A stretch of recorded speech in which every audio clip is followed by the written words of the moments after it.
Welcome to Two Homes. This podcast explores the relationship between our inner world and the systems we live within, from our bodies and beliefs to the businesses, destinations, and environments we shape.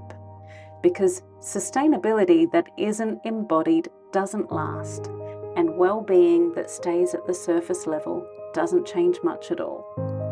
Together, we'll explore what it really takes to build systems that support people, places, and the planet over the long term.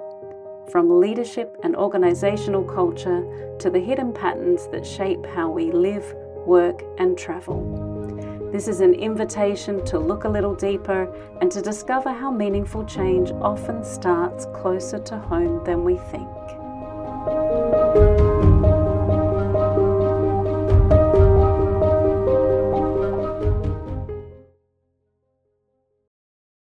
Hello and welcome to another episode of Two Homes. I'm your host, Sarah Rhodes, and this is an exciting week. I've got some new guest interviews in the pipeline, so I'm very excited about that. I'm sure you'll be excited to hear more than just my voice on the podcast in some future episodes not too far from now. And on today's topic, we're talking about how to lead on something that we're all still figuring out. Sustainability has become such a buzzword, and how do we lead on it when we're still working out what it actually means for our business? And if you've ever been in a room where you felt like sustainability has come up and maybe other people know more than you do, or like you're doing your best but you're not feeling entirely confident that you're about to be found out that you don't have all the answers, this is the episode that we are diving into this week, because I think what's been missing from almost every sustainability conversation in hospitality, it's not the knowledge or the strategy or the budget, it's the permission to show up honestly. And we've talked about that before with greenwashing, and I think that's where we get into some real trouble. I think it's also this expectation that we put on ourselves. We must have it all figured out. We must know what we're doing. And as it turns out, confidence is actually being able to acknowledge and openly say where we actually are on the journey. We are in a society where we're so encouraged to fake it until we make it, or to feel the fear and do it anyway. But how do we actually do that? So in today's episode, we're going to dive into how to find that inner confidence and authenticity, to know that we're on the journey, to be able to speak about sustainability with confidence and authenticity, but without feeling like we don't know enough or that we need to know everything, and where we even find that confidence to begin with. Because most people think that confident people are just confident, that you already feel confident before you act. You feel ready, so you go. But that's definitely not been the way that I've found confidence. I have certainly found confidence by being terrified, getting up on a stage to talk about something I know about very well, but feeling like maybe I'm not the best person to be doing that. That was at the beginning of the journey. Also, being asked questions in workshops and not having the answer and thinking, oh my gosh, like I should know everything. We can't all know everything about everything all of the time. And in fact, by stepping up and being open and being ready to take those questions and being brave to say, I don't know the answer, is what I've found to be the way to find my inner confidence, to feel okay, to know that there's part of the process, that I've learned so much from all of those questions over more than a decade, and I'm still learning. And I think that that is also a really important key. When I work with clients on stakeholder engagement, I go in with an open mind. I know that I have a lot to share, but I also know that the companies I'm working with, they know their business and they know where they're at on the journey. And I'm there to learn that from them so I can guide them in the best possible way. So perhaps you're thinking, how do I guide my team in the best possible way? Well, perhaps that is by being open and curious and seeing where they are in their part of the sustainability journey and then working it out from there. There's also the physiological response that we have from stress, from fear, and that can get in the way of our sense of confidence. And so we can also look at like how things feel in the body and lean towards what feels real and true. And perhaps, being aware of the sweaty palms or the racing heart, and knowing that like every time we do something new, this is a stretch for the body, for this human body, for this physiologically, it's completely normal. With the conditioning, the sense that we're meant to be always on, always summer, we've created these structures that are so rigid in how we work that this stepping into new territory feels like a threat. And we can harness the tools to make that feel more expansive and less threatening. And we do that by acknowledging where we are, inviting others into the conversation, not feeling like we have to have it all figured out today. So we talk about this kind of inner landscape a lot on Two Homes. That's what the Two Homes podcast is about. It's our inner landscape, our inner world, how that's shaping the outer system. So when we see greenwashing and virtue signaling on sustainability, perhaps this is people performing what they think is expected of them, rather than feeling into that confidence, that curiosity, or that willingness to be on the journey. In reality, we're all on the journey. So it would be great, it would be refreshing, and it will be more empowering for leaders and their teams, more satisfying, way more satisfying. Because if it's already described that, this is it, we're doing all that we can do, there's nothing to strive for. And when it's all dictated from the top down, then there's very little for teams to grab onto, to get involved with, to really feel that sense of purpose in their work. And then there's also the disconnect. And I've talked about this before as well, but when there is this overarching banner of like, we say we're sustainable on paper, but the people in the organization aren't feeling it, that is where division starts to happen. So how do we create the cohesion? We create it by starting to join our inner world, starting to recognize and reflect inside, and start to see those very things transpire externally as well. So if we're thinking about low confidence in sustainability, this isn't a bad thing, but it is an opportunity. So perhaps there might be a tightness in the throat, in the words, perhaps defensiveness or withdrawal, or a sense of needing to have all the answers.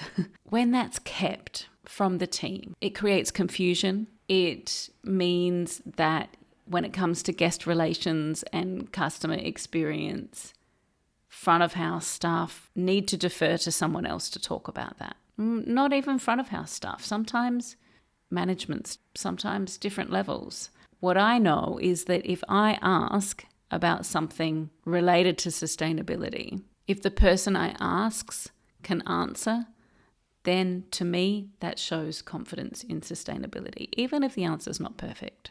When that conversation turns into, oh, that's such and such's department, I'll just get my manager for you, this to me shows that there's low confidence in sustainability, certainly not embedded throughout the organization. So how can we develop that confidence more? How do we get more comfortable with not having the answers? And it's one thing to say it, but like, how do we actually do it?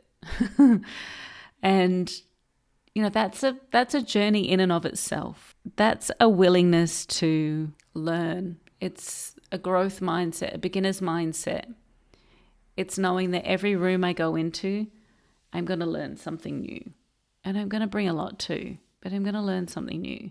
So when we're able to calm those sweaty palms, calm the racing heart, get out of our tunnel vision and breathe, to get curious, relax your shoulders down, then we start to feel the safety to be able to be a little bit more curious, bring others into the conversation, and open up more real sustainability conversations that have a bigger impact. When we remove some of the jargon and technical way of speaking about things, when we actually talk about the real things, if we talk about what's actually written on an electricity bill instead of trying to make it sound intellectual or unobtainable, when we can put things into real language that everybody can access, then we open up the conversation. We see the shifts. We see people start to light up. We see front of house staff being able to talk about sustainability with confidence, excitement, and that ripples through with guests as well. Guests find this stuff beautiful. Like, there are even hotels who make it a part of their guest experience. Islands in the Philippines where every dinner service has a conversation, an introduction about the biodiversity and wildlife on the island. Hotels in Bali where you can take a behind-the-scenes tour and actually see how are they separating their waste? What are they doing with it? How are they recycling? How are they minimizing? This kind of transparency is what real confidence is about. I think when we can lower our defenses, start to collaborate and share with one another, property to property, group to group, we are all in this together. Instead of trying to fight against our own teams about the right way to do things, what if we found the way that everybody could get on board with? When we can be more creative, let go of rigidity, let go of bare minimums as well. Because when we stop trying not to lose, when we start looking at how we might win, what might be possible, then I think that's really how we elevate this conversation, how we start to show real leadership. Authenticity and experience gets used a lot in tourism. And much like the term sustainability, these can start to feel a little bit same. So how do we get into the true authenticity? How do we get to a place of being able to stop performing, stop pretending, and start to lead with authenticity, with kindness, with empathy? And these are things that we can apply to ourselves as well, not just to the people around us. In fact, I would say applying them to ourselves first and foremost is how we expand our capacity to create more generosity, more inclusivity with the teams around us. I learned from early in my career when I was working in a hotel, and I learned through making mistakes. I'd taken on a role where the person just prior to me had been a cannot do kind of a person. And the person before her had been the other extreme. We can do anything you want, we will do it. And this was really interesting for me because what I realized was, yes, there is flexibility, but there's also form. And that from running hundreds of events, if a client asked to do something that I knew hadn't worked multiple times over, I would tell them. Because telling them that hard truth, first and foremost, was less painful than having them disappointed in their event. I was willing to learn from my predecessors and see that too much freedom didn't result in great events, and too much form also didn't result in great events. And so as we learn how to balance these two so that there is enough form, enough freedom, enough inclusivity, that's when our leadership in whatever topic starts to become really powerful. Because whilst I talk about these kind of things through the lens of sustainability, because I feel like it is a superpower, sustainability covers so much. It covers the environmental, the social, the cultural, the economic. Everything ripples out from there. But you can also apply this in different ways, in more niche ways, in terms of inclusivity, in terms of community. So if there's something perhaps that you're facing, something new, something perhaps challenging, then I invite you to look at what is the form, and then how do you bring others into that conversation? Because there's not just one right way. And wouldn't it be a little bit more satisfying to have your team's buy-in and collaboration to achieve something together? Not something that's been dictated from the top, but something you've been able to take that form. What is the thing we need to achieve? And to integrate it, to work together, and to let go of it needing to be a precise way and it perhaps being a better way because you've created it in collaboration. When leadership is authentic in a sustainability conversation, when it's not, we've got a certificate, we've got a sustainability policy on the website, when it's actually open and inquisitive, as we've just been talking about, so much changes. You can feel it as much as you can see it. You can feel the engagement, the excitement from teams working in this space, pride in where they're working, pride in how they're doing it. And you can also see delight from guests and customers, delight in how they express what they've seen. There's a reason why some of the most sustainable hotels in the world, genuinely sustainable, have more than certificates. They have conversations. They have people talking about them. They have loyal guests who come back time and time again and tell their friends and tell their family and tell anyone who'll listen, to be honest. There's something really touching about it. There's something genuine and authentic that people can feel. And I think about this through some of my other work too. I do work in a wide variety of tourism areas, including awards, mentoring, judging, and you can feel what's written on the page. You can feel the authenticity in those conversations, the heart and soul. This is what people are wanting, and I think are going to keep craving more and more. We've spent the past few decades, getting really digital, getting online, and definitely the last 5+ years, things have really transitioned to more remote work, more online meetings, more digital capability with AI. At the end of the day, we're human though, and we can feel that. We can feel that humanity. We seek that humanity. We crave it and we connect with it. And so I don't know about you, but when I'm looking at what my contacts on LinkedIn are doing, the second I see an AI written post is such a turnoff. And look, I gave it a go as well. And I realized pretty quickly that actually my authentic voice is going to feel better.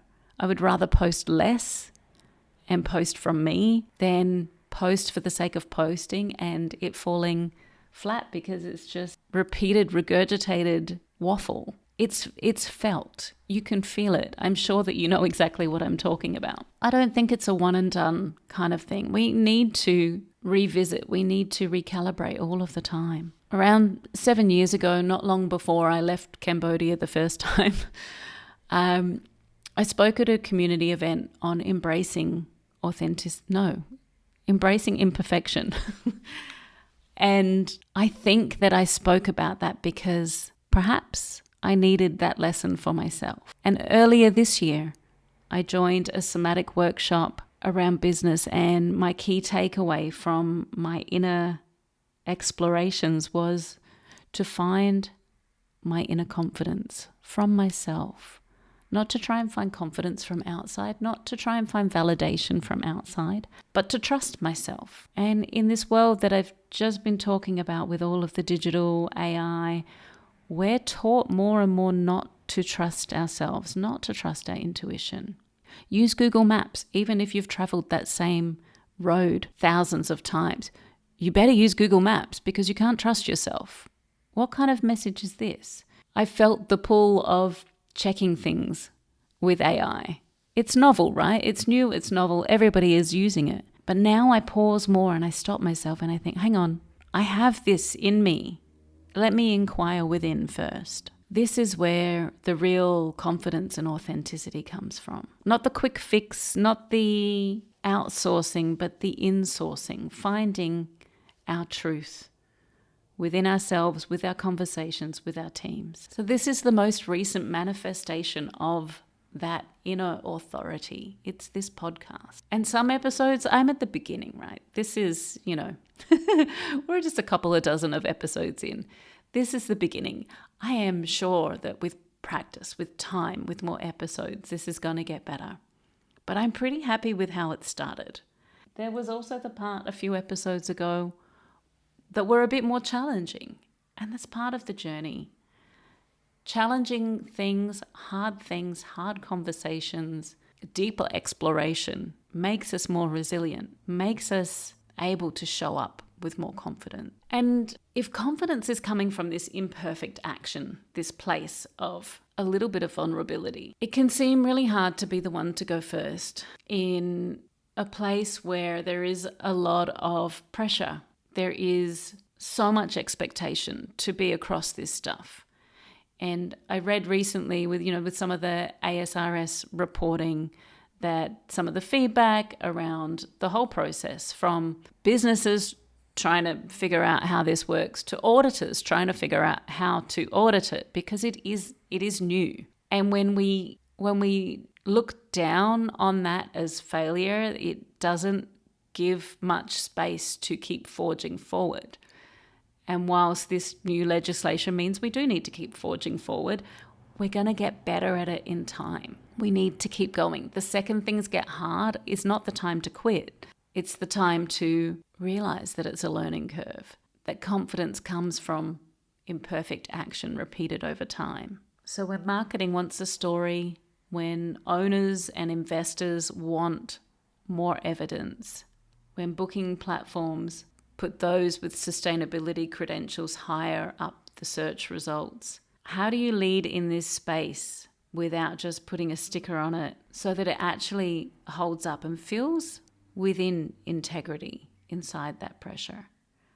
When everybody is racing for the next award, the next certification, the highest rankings, it takes a certain kind of leadership. It takes a grounded, balanced, secure leadership style. And the ones that I've seen, the leaders I've seen navigate this the best, know that they are part of a team. They know how to speak to every single one of the people that they're working with. They're trusted. People know that they can go to them and ask questions and discuss difficult things. They've let go of their ego. They get a thrill from seeing their team take the spotlight, and they let their team do things their way. They don't try and control the process. They guide the process. They're there as a support, as a guide, as a mentor, as a conductor of the orchestra, but not needing to be every instrument in the orchestra of themselves. This is where I've seen things really, really shine. So how do we start to bring this into our everyday?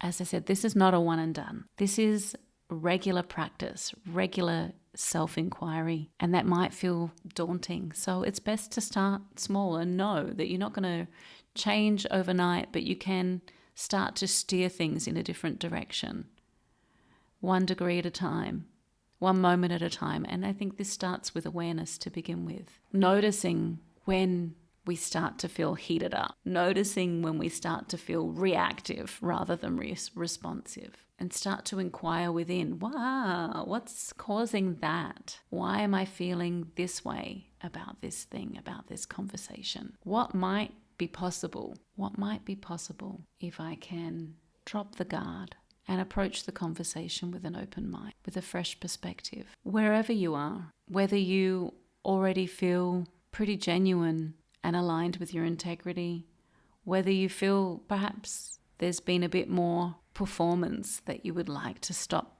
carrying. Consistency and testing new ways and understanding that it's not going to be necessarily easy, but it will absolutely be rewarding. That when we start to notice, oh, whenever this question comes up, I always say this. Is that true? Is that what I really think? Is that really the answer? I know for myself that I used to get really frustrated when I would meet someone new and share what I do, and then they would tell me everything they were doing, and I took it wrongly. I took it that they were trying to tell me they knew better than me.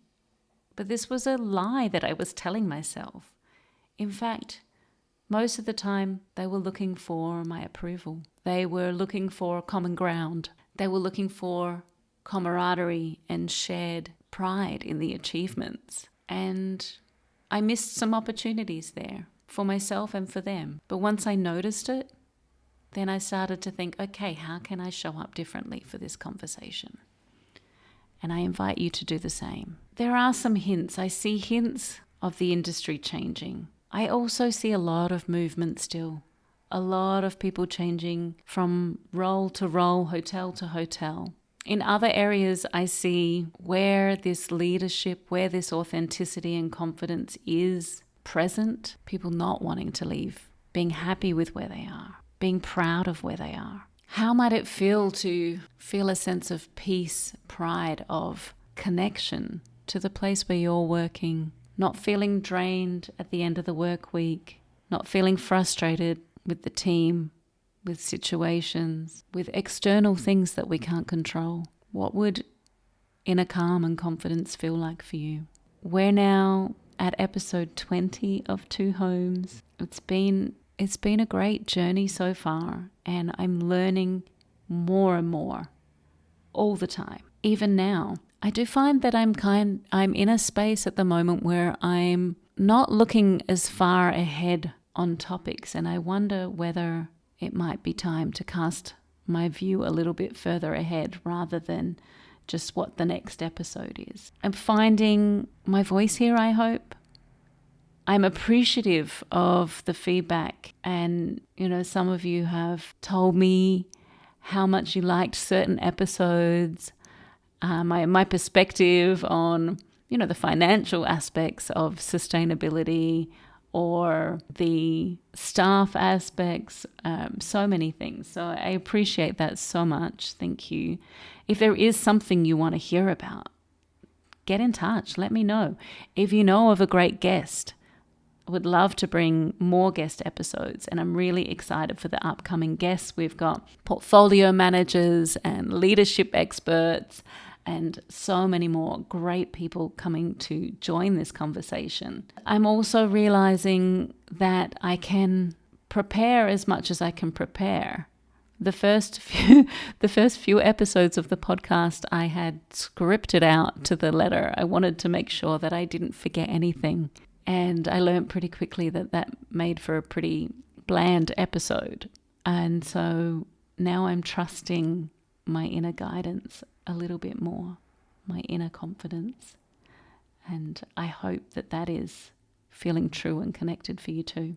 Our inner world, the outer system, it's all interrelated. It's all connected. And I think that this conversation really, really connects with the core of what this podcast is about. So thank you for being here, and I will look forward to seeing you very soon with a guest or two.